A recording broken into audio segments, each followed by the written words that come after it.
Well, first of all, let me explain there was the problem with the very definition of financial inclusion. Generally, people started thinking that if you have a bank account, you are financially included.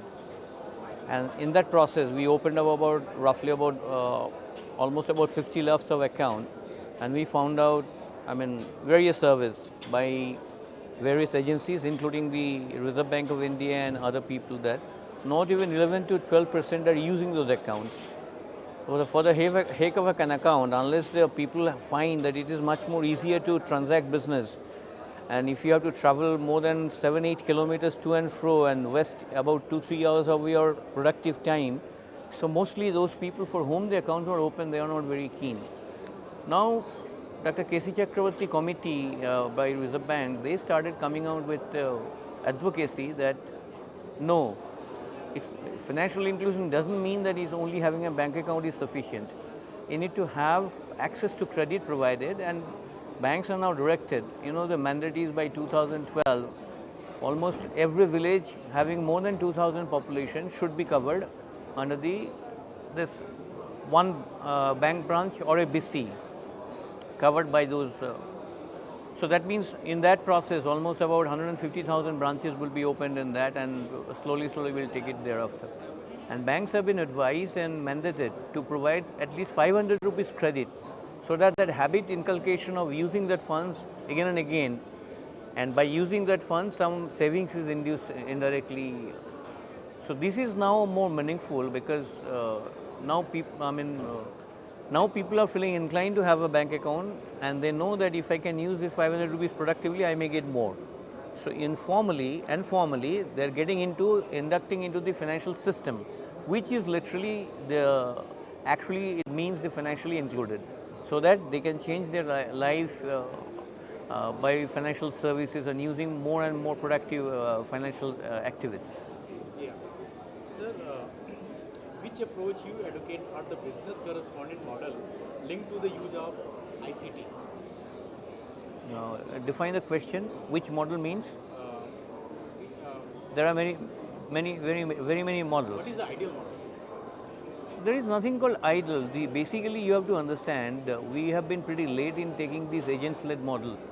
Although the ideas and recommendations and regulatory framework was issued from 2005 onwards, there was no Payments and Settlements Act in India, so that the reconciliation of all the payments and services could be done, like your cash cards or prepaid cards and all that. What Brazil has done in 1999-2000.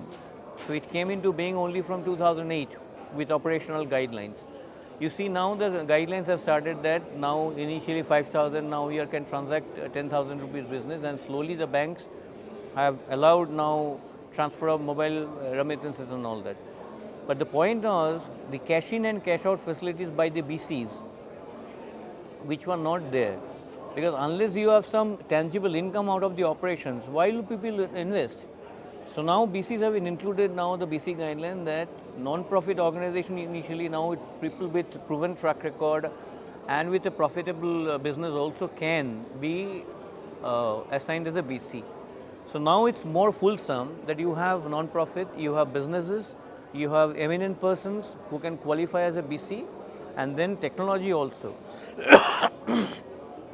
And many instruments also have come, so that the financial service is getting rendered at a much faster, meaningful and effective way.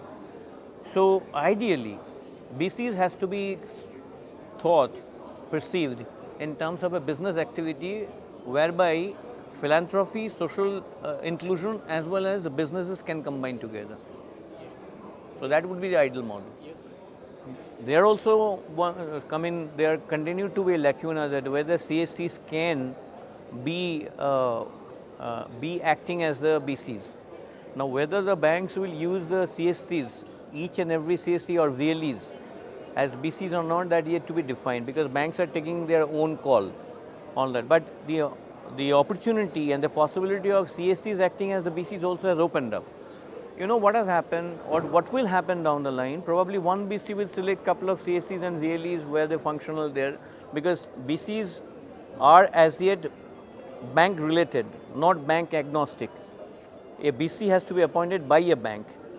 I do not know, or I have not seen anything like that, that there has been a concerted effort that a single BC can operate for 3-4 banks, where there is the loyalty factor and if you take the telecom example, a shopkeeper or a panwala now selling everything, but which is not the direct appointed by the telecom operators.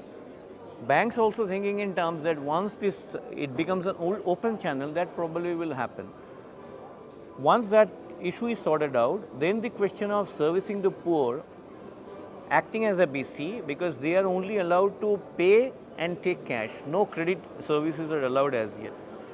But as a BF, which is called the business facilitator, they can go to the SHGs, require their needs and all that, forward to the banks their requirement and advisory that this group is safe. They had been doing such business activities with proven track record, and they are, paying back to their own banks has been good, and they are graded for more investments, specific projects. So that will be a yield curve, if we talk in economic terms, whereby they are empowered and becomes competitive and expert in their own domain. I don't know what will be the scenario. Maybe in some districts it may happen faster. Like in CSCs also, some are doing good, some are not at all doing good. It will be like that only once they are empowered to do the final services. Yes, sir. So, according to you, what kind of re-engineering is needed for effective implementation of ICT in financial inclusion?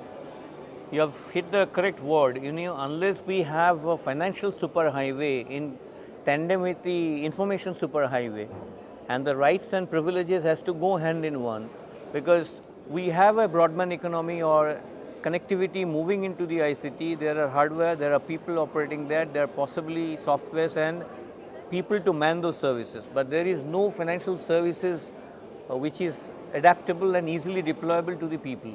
So first of all, financial literacy has to be widespread. The financial repackaging of products and services will have to be repackaged. Banks have started thinking of it, but no such product has yet come across. So once these two start working in hand, not independent silos, then only it is going to be possible. Yes, sir. Sir, how do you see the future of e-banking and mobile banking in India? And how can we adopt the Kenyan model of mobile banking?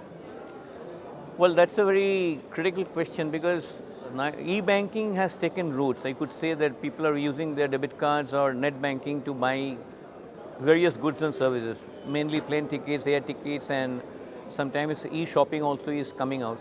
But e-banking hasn't taken that route as yet.